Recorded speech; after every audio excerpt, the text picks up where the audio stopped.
just really workmanlike win for us tonight. Nebraska makes you do that.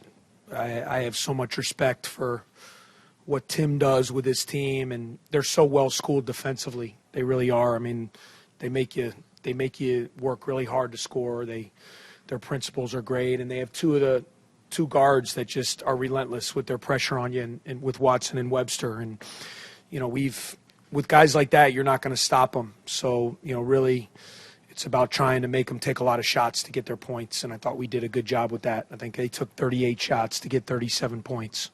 I mean, what can you say about Derek Pardon? I mean, he was fantastic. Must be something about the color red. I got to figure out a way to where he thinks every team we play wears red, because he's just had some great performances against these guys. But what I will say about him is, and it shows a lot about who Derek is, Derek did not play his best at Ohio State, and he took it really personally. We were able to win the game, but I think he was 1 for 7, had a number of shots that he normally makes that he just didn't play a great game. And for him to come home and put the gym time in the last 2 days and come out and have this kind of performance, 19 points, 22 rebounds, 3 block shots is just incredible. So proud of him. Thought Vic Law in the second half made some huge plays, the 3 in transition.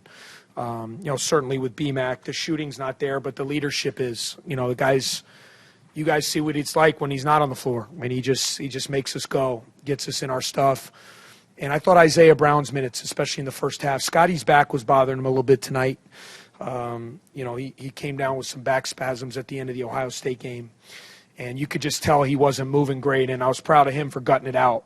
But he didn't have his normal bounce and pop tonight, and that's where I thought Isaiah's minutes, especially in the first half, were huge. He got us 9 points, got us that lead going into halftime, which I thought was really big. So really proud of the guys. Every win in this league is really tough.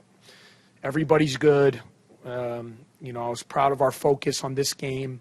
Our guys were really motivated. I know there's a number of things, but the opportunity to win 5 consecutive league games, that was something that I know has not been done, I think, since '66, and that was something that they brought up, that they used as motivation for this game to try to continue to do some things that haven't been done here, which I like that they're focused like that. So got 2 days to get rested up and get ready for a high-powered, explosive Indiana team that know it's going to be a high-level game on Sunday night. So open for questions. Tim Miles was in here. He said the crowd is affecting him now, especially being near that student section. He joked about being called some names and said they had to use hand signals and stuff. Yeah. What are you sensing from that, and how's that going to help you Sunday? No, it's awesome. I mean, and I said it from day one. And the thing is, it's like the old, my whole thing was we just had to win. I didn't blame anybody initially. If you, what's the what Field of Dreams? If you build it, they will come. Is that what it is? Hey, so. So we just wanted to put a product on the floor that people would be excited about following these guys. And I hope when they see our guys play so hard, whether we make mistakes, whether we look good at times, I mean, the effort that my guys are given is, when we get to the locker room after a game, they got nothing left. And I'm so proud of that. They leave it on the floor every night. We're not going to look great all the time. We had stretches tonight where we didn't look great, but the fact now that our crowds are becoming a factor is something that I envisioned, when I came here. And I've said that, and, hopefully it'll continue to get better and more people will continue to come out and support what our guys are doing. And we're going to need it because, we got, 6 more home games this year. And, in order to be a factor in this league and be relevant, you gotta win at home. And a big part of that is your atmosphere. You mentioned Isaiah. He's now had 3 games where he just sparks the offense, Yeah. Rutgers, Ohio State, and then tonight as well. I know that you can chalk it up a little bit to experience, but have you seen anything else change in terms of him being more under control and just bringing what he brings? It's a great point. I've talked about it. He was going so fast, and it came from a good place. You're talking about a guy who's one of the most prolific scorers, the most prolific scorer ever in the city of Seattle. Guys like that are used to having the ball and making plays and getting a lot of shots. And now all of a sudden you're on a team where, you're still going to get some shots, but it's going to be a little bit different. And you got to learn, when to pick and choose your spots, when to be aggressive, when to pull back. I think he's getting better defensively. He's been much more sound with our principles there. And he's a weapon, when things are stalled. I mean, you guys see him. Nebraska's a really good team. They take you out of your stuff. So you got to have some guys who can make plays. And I thought he did a great job of that tonight, breaking people down and getting in the lane and making some plays and shots when we needed them. Coach, with Nebraska down their best rebounder, Coach Miles talked about how you were trying to match up Pardon against Jacobson, and clearly that worked out pretty well. What did he manage to do so well to get the most rebounds the team has had since 1966? Yeah, I didn't know that one, but that's awesome. Eschmeyer never had 22 rebounds. I'll have to text him after the game. Good, I'm going to text him and say, Pardon got you. But anyway, I have to watch the film, but I just thought he was getting every rebound. I mean, I really was. And in the first half, I don't do this very often, but I happened to glance at the board, late in the first half, and he had like 12 rebounds. And I said, well, man, this guy's going to get 20-plus boards tonight. And he's relentless on the glass. He's got a great knack. As you know, I mean, rebounding translates. He's got a knack for the ball. He plays off. He knows the angles. He's long. And I was most impressed. He's always been a great offensive rebound. To get 16 defensive rebounds, to me against a team, like they crash like crazy. I mean, they're one of the best offensive rebounding teams in our league. And, it's going to be fun watching the film to see how he got them all, because just an unbelievable performance on the glass tonight. About a couple initial thoughts on Indiana, a team that is going to be bringing some fans into the gym, and what you're going to have to do? Yeah, I mean, they'll bring fans, but I know we'll have fans too. And so it's going to be a high-level game. I mean, they're great. I mean, Coach Crean is an outstanding coach. They play really hard.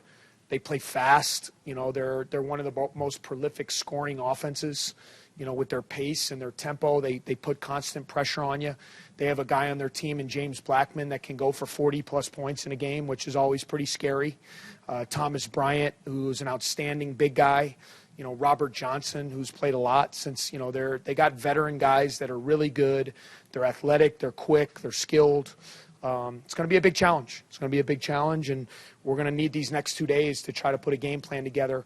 That was not a good day for us last year when we went there.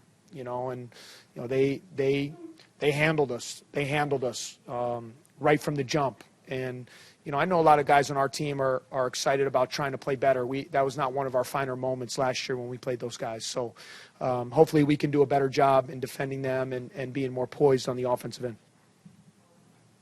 Coach Collins, at times in this game, Nebraska showed that they could make shots. Like when they were down, they put up a big run right at the beginning of the game. But it just seemed like they missed a lot of shots. Did it ever occur to you that if they just made some more shots, that maybe the outcome would have been a little different? Yeah, I mean, I think with every game, sometimes we analyze it so much, but sometimes it comes down. Like I thought McVay had 2 really wide open threes in the corner, and he's been shooting great.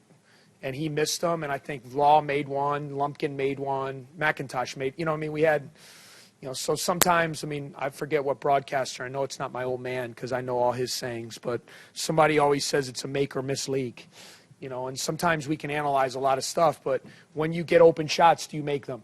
And certainly, if McVay makes those and we miss ours, we could be sitting up here with them winning the game. So, and even Webster and Watson, I thought, had some clean looks that they normally could make. So there's no question. This is a good team. I told our guys coming in, had they not lost 2 games in a row at the buzzer when they were winning by 1, they'd be 5-2 just like we are, with wins at Maryland, at Indiana. This team is a good team. They play hard. They're really well coached, and we knew we were going to have to play well to beat them. And I thought we did enough, which was great. Oh, 2 quick little questions from the game. One that wasn't important, the other that was. With 0.7 left. If it's not important, then why would you ask me? Because I'm curious. With 0.7 left, why didn't you try for a 3 at the buzzer? I just thought, we came out of the locker room. It was like, let's just get to halftime. We were up by 3. Yeah. You can try to airmail a pass. What if we foul? What if it goes out of bounds? They get it out of bounds under.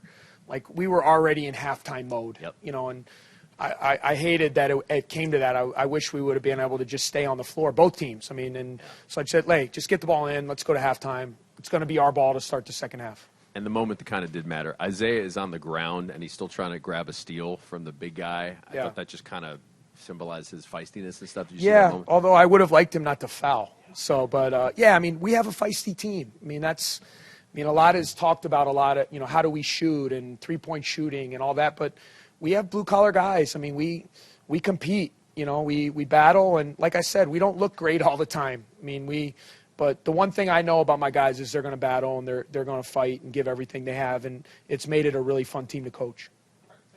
Thank you, guys.